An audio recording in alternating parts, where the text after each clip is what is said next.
горевать и плакать откровенно, то вместе, то побрось, а то попеременно.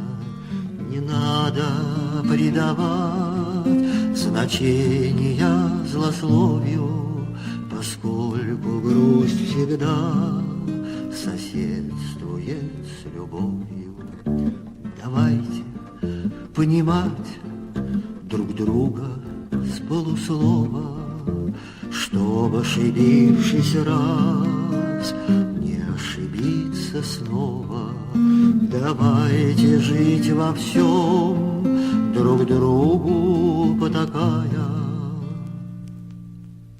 тем более, что жизнь короткая такая.